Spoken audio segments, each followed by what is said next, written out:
Hello everyone, welcome back to another video. ഇന്നത്തെ video ഞാൻ specifically dedicate ചെയ്യുന്നത് BCom just complete ചെയ്ത third year പഠിച്ചുകൊണ്ടിരിക്കുന്ന അല്ലെങ്കിൽ തേർഡ് ഇയർ എക്സാം എഴുതിയിട്ടിരിക്കുന്ന വിദ്യാർത്ഥികൾക്ക് വേണ്ടിയിട്ടാണ്. നിങ്ങളുടെ വരാൻ പോകുന്ന 2 വർഷം കൃത്യമായിട്ട് പ്ലാൻ ചെയ്തിട്ട് വേണം മുന്നോട്ട് പോകാനായിട്ട്. അല്ലാതെ എന്തെങ്കിലുമൊക്കെ കാണിച്ച് കൂട്ടിയിട്ട് ഒരു കാര്യമില്ല. Next 2 years is very important for your entire life. അപ്പോൾ പല ആൾക്കാരും ഇപ്പോൾ CMA USൻ്റെ എൻക്വയറി ആയിട്ടൊക്കെ എൻ്റെ അടുത്ത് വരാറുണ്ട്. പല കോഴ്സുകളെ പറ്റിയുള്ള എൻക്വയറീസ് എൻ്റെ അടുത്ത് ചോദിക്കാറുണ്ട്. അപ്പോൾ അവരോടെല്ലാം ഞാൻ പറയുന്ന ഒരു കോമൺ ആയിട്ടുള്ള കാര്യമുണ്ട്. നെക്സ്റ്റ് 2 yearsൽ നിങ്ങൾക്ക് എന്തൊക്കെ ക്വാളിഫിക്കേഷൻസ് കിട്ടാൻ പറ്റുമോ അത്രയും ക്വാളിഫിക്കേഷൻസ് നിങ്ങൾ നേടിയെടുക്കുക എന്നുള്ളതാണ്. സോ അപ്പോൾ CMA USA ചെയ്യാൻ പ്ലാൻ ചെയ്യുന്ന ഒരു വിദ്യാർത്ഥിയാണെങ്കിൽ നിങ്ങൾ CMAയിൽ മാത്രമായിട്ട് ഒതുങ്ങി നിൽക്കരുത്. ഞാൻ എപ്പോഴും പറയുന്ന കാര്യമാണ്, നിങ്ങൾ പോസ്റ്റ് ഗ്രാജുവേഷൻ കൂടെ ചെയ്യും. ഇപ്പോൾ ബികോം പഠിച്ച ഒരാളാണെങ്കിൽ either you can do MCOM or MBA. ഇതിൽ ഏതെങ്കിലും ഒരു കോഴ്സ് നിങ്ങൾക്ക് ചെയ്യാവുന്നതാണ്. ഇന്ന് നമ്മുടെ നാട്ടിൽ അത്രയധികം ഓപ്പർച്യൂണിറ്റീസ് ഉണ്ട്. നിങ്ങൾക്ക് ഡിസ്റ്റൻ്റ് ആയിട്ട് ചെയ്യാം, ഓൺലൈനായിട്ട് ചെയ്യാം, ഇനി റെഗുലർ ആയിട്ട് ചെയ്യണമെങ്കിൽ അങ്ങനെ ചെയ്യാം. 3 ഓപ്പർച്യൂണിറ്റീസ് നമുക്കുണ്ട്. ആൻഡ് CMAയുടെ കേസ് നിങ്ങൾക്ക് അറിയാലോ, ഓഫ്ലൈനായിട്ടും പഠിക്കാൻ പറ്റും, ഓൺലൈനായിട്ടും പഠിക്കാൻ പറ്റും. സോ ഒരു സ്റ്റുഡൻറ്റ് എങ്ങനെ ഇത് പ്രോപ്പറായിട്ട് ചാനലൈസ് ചെയ്ത് കൊണ്ടുപോകേണ്ടത്, എൻ്റെ അഭിപ്രായത്തിൽ ഞാൻ അടിപൊളി ഒരു ഐഡിയ പറഞ്ഞുതരാം. നിങ്ങൾ MBA അല്ലെങ്കിൽ MCOM തീർച്ചയായിട്ടും ഡിസ്റ്റൻറ്റ് അല്ലെങ്കിൽ ഓൺലൈനായിട്ട് കണ്ടിന്യൂ ചെയ്യേണ്ടതാണ്, അല്ലെങ്കിൽ സെലക്ട് ചെയ്യേണ്ടതാണ്. അതിനോടൊപ്പം തന്നെ നിങ്ങൾക്ക് CMA USAയും പർസ്യൂ ചെയ്യാം, അതും ഓൺലൈനായിട്ട് ചെയ്യാവുന്നതാണ്. അപ്പോൾ ഇവിടെ ആൾക്കാർക്ക് ഒരു സംശയം വരിക എന്ന് പറയുന്നത് എങ്ങനെ മാനേജ് ചെയ്യും എന്നുള്ളതാണ്, എങ്ങനെ നമുക്കിതൊക്കെ പഠിക്കാൻ പറ്റും എന്നുള്ളതാണ്. സോ MCOM അല്ലെങ്കിൽ MBA സംബന്ധിച്ച് നിങ്ങൾ മനസ്സിലാക്കേണ്ട ഒരു കാര്യമുണ്ട്. നമ്മളങ്ങനെ ഫുള്ളി ഡെഡിക്കേറ്റഡ് ആയിട്ടിരുന്ന് എപ്പോഴും ഇരുന്ന് പഠിക്കേണ്ട ആവശ്യമൊന്നുമില്ല. എക്സാമിൻ്റെ ഒരു ടൈം ആവുന്ന സമയത്ത് സിലബസ് പ്രോപ്പറായിട്ട് നോക്കി പോയി കഴിഞ്ഞാൽ തീർച്ചയായിട്ടും നിങ്ങൾക്ക് 60 to 70% വരെ സ്കോർ ചെയ്യാനുള്ളൊരു പോസിബിലിറ്റി ഉണ്ട്.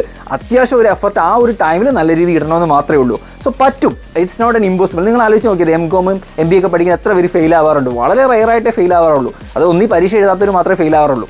മെജോറിറ്റി ആൾക്കാർ എന്ത് ചെയ്യാറുണ്ട്? പാസ്സാവാറുണ്ട്. കാരണം അത് അത്രയും അങ്ങ് ടഫായിട്ടുള്ള ഒരു സാധനമല്ല. അപ്പോൾ അതുകൊണ്ട് എനിക്ക് അതിൻ്റെ കൂടുതൽ പഠിക്കാൻ പറ്റുമോ എന്നുള്ളൊരു പേടി നിങ്ങൾ മാറ്റി വെക്കുക. പറ്റും എന്നുള്ളതാണ് എൻ്റെ ഗ്യാരണ്ടി എന്ന് പറയുന്നത്. ദെൻ CMA USA നമുക്ക് ഓഫ്ലൈനായിട്ടും ഓൺലൈനായിട്ടും പഠിക്കാൻ പറ്റും. അവിടെയും എൻ്റെ ചോയ്സ്, നിങ്ങൾ ഓൺലൈൻ പ്രിഫർ ചെയ്യുകയാണെങ്കിൽ നിങ്ങൾക്ക് കുറച്ചുകൂടെ ടൈം സേവ് ചെയ്യാൻ പറ്റും. ഓഫ്ലൈൻ ആകുമ്പോൾ നിങ്ങൾക്കറിയാം, നിങ്ങൾ രാവിലെ എഴുന്നേറ്റ് വണ്ടിയൊക്കെ കയറി ഒരു ക്ലാസ് റൂമിൽ ചെന്നിരുന്ന് പിന്നെ അവിടുന്ന് റിട്ടേൺ വന്ന് ഈ ട്രാവലിംഗ് ലോജിസ്റ്റിക്സ് തന്നെ കുറേ ടൈം സ്പെൻഡ് ആവും. ദെൻ ക്ലാസ്സിലിരുന്ന് 4 മണിക്കൂർ കൊണ്ട് പഠിക്കുന്ന കാര്യം നിങ്ങൾക്ക് ഓൺലൈനായിട്ട് ചിലപ്പോൾ 2 മണിക്കൂർ കൊണ്ട് പഠിക്കാൻ പറ്റും.